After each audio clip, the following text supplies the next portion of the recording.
नमस्कार दोस्तों, स्वागत है आप सभी का आपके यूट्यूब चैनल पर। आज हम शुरू करने जा रहे हैं संविधान, है ना। तो शुरू से शुरू करते हैं संविधान को, ठीक है।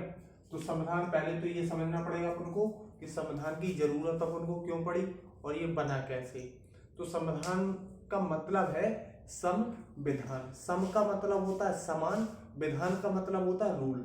सभी के लिए समान रूल जो लागू करे वही है क्या, संविधान। तो आपको इतना क्लियर हो गया, ठीक है। अब इसमें अपन को क्या पढ़ना है, और ये संविधान दो कुछ जो चार्टर आए उनसे संविधान बना, कुछ अधिनियम आए उससे संविधान बना। जो चार्टर जो आए थे वो अपने लिए नहीं आए थे। चार्टर का जो है ना, किसका, चार्टर। पहले तो ये समझो कि चार्टर की जरूरत क्यों पड़ी। चार्टर ऐसे याद करो, जो चार्टर वगैरह होते हैं वो कंपनियों के लिए बनते हैं।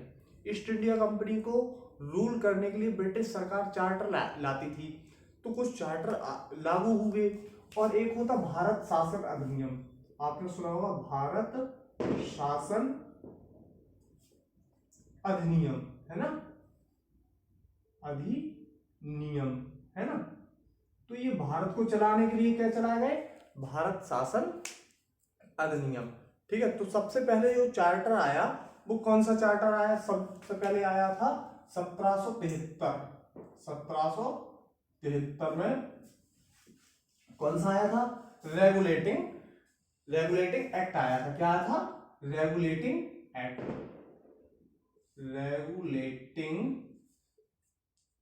एक्ट, ठीक है।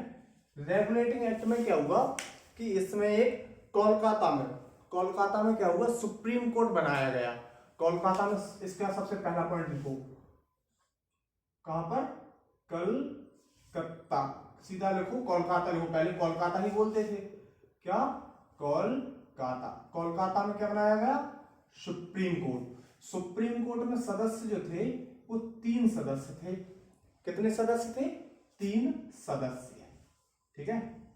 सदस्यों की संख्या हो गई 3, ठीक है, जिनके नाम क्या थे, चेस्टर, लेनेस्टर, हाइडे, ठीक है। ये 3 सदस्य जो है ना, नंबर 1 पर थे चेस्टर, फिर थे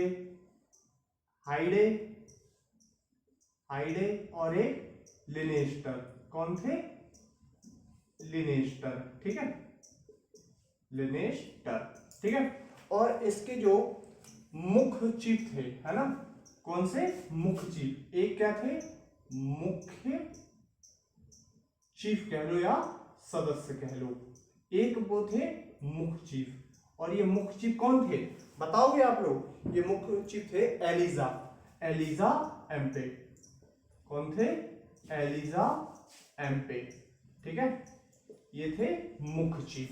तो ये आपका पहला चार्टर आया था। और उसमें हुआ क्या था, बंगाल के अधीन कर दिया गया था, किसको, मद्रास को और बंबई को, है ना। तो आप ये लोग ये नोट कर लो, फिर आपको आगे समझाते हैं इसमें, ठीक है। तो इसको हम पहले इरेज किए देते हैं, ठीक है, ठीक है। अब समझो जैसे भारत का मैप है, ठीक है। मैप आप लोग एडजस्ट करना, हम बना देते हैं फिर भी थोड़ा सा मैप भारत का, कुछ ऐसे ऐसे गड़बड़ बन रहा है मैप, ठीक है। फिर भी हम इसी से समझा ले रहे हैं। यहाँ है क्या, बंगाल, ठीक है, बंगाल। यहाँ क्या हुआ करता था, मद्रास।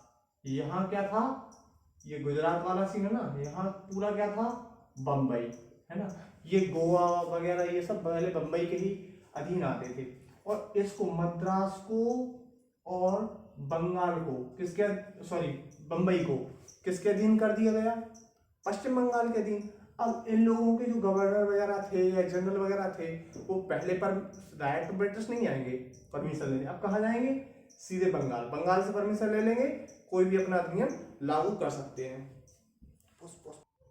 अब क्या हुआ, जब बंबई और मद्रास को अधीन कर दिया गया, किसके, बंगाल के अधीन कर दिया गया बंबई को, और इसको मद्रास को किसके अधीन कर दिया, पश्चिम बंगाल। पश्चिम बंगाल क्या है, पहले बहुत रिच था। आपने सबसे ज्यादा अगर किसी का नाम सुना या अंग्रेज आए तो व्यापार वगैरह के लिए, लड़ाइयों के लिए सबसे ज्यादा पश्चिम बंगाल को ही सुना है, ठीक है, क्योंकि ये बहुत रिच था पहले, है ना। तो अब इसके पास क्या आ गई, पावर आ गई। तो इसको पहले गवर्नर कहा कहते थे, क्या कहते थे, गवर्नर।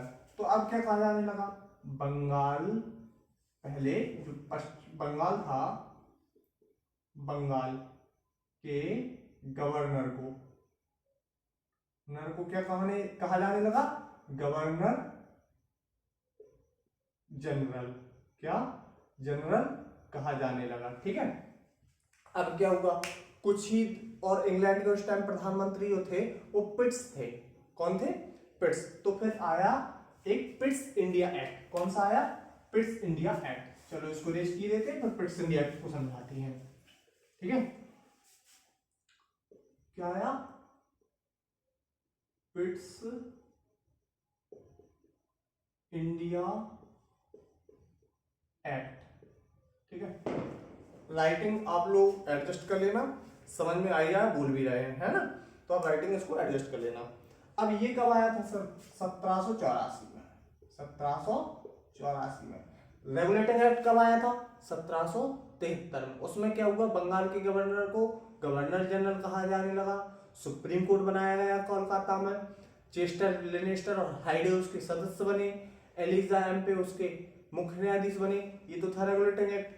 ठीक है, एक लाइन में वो भी हो गया, है ना। अब आप इसको देखो, अब पिट्स इंडिया एक्ट क्या है, 1784 में आया। इसमें सबसे पहले द्वैत शासन प्रणाली लागू की गई। कौन सी, द्वैत शासन, द्वैत शासन प्रणाली। जैसे कि आपको नाम से ही पता चल रहा होगा, इसमें दो तरह का शासन या दो पक्षों का शासन, उसे कहते हैं द्वैत शासन। पहला है निदेशक मंडल। कौन सा, निदेशक मंडल, मंडल। और दूसरा था नियंत्रक मंडल। ठीक है, दूसरा कौन था, निदेशक मंडल पहला, और दूसरा था नियंत्रक मंडल।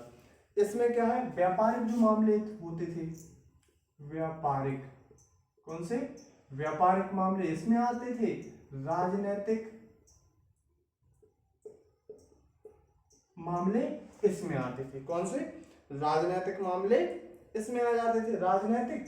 और जब राजनीति होगी तो सैन्य भी होंगे इसमें। कौन से होंगे, सैन्य, क्योंकि व्यापार में सेना की कहाँ जरूरत है, राजनीति में सेना की जरूरत है, तो राजनैतिक और सैन्य आ जाएगी। किसमें, नियंत्रण में। क्योंकि देखो गवर्नमेंट ही है, राजनीति ही है, वो ओवरऑल क्या करती है, नियंत्रण करती है देश के अंदर और देश के बाहर पॉलिसी वगैरह में।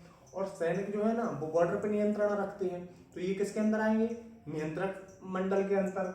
और निदेशक, ऑर्डर देना है, निर्देश देना है, ये सब कौन है, व्यापार में आप बॉस बन जाओगे तो फिर क्या, बॉस को निर्देश ही तो देने हैं उसमें, तो ये किसके अंदर आते थे, निदेशक मंडल के अंदर। इतना आपको क्लियर है।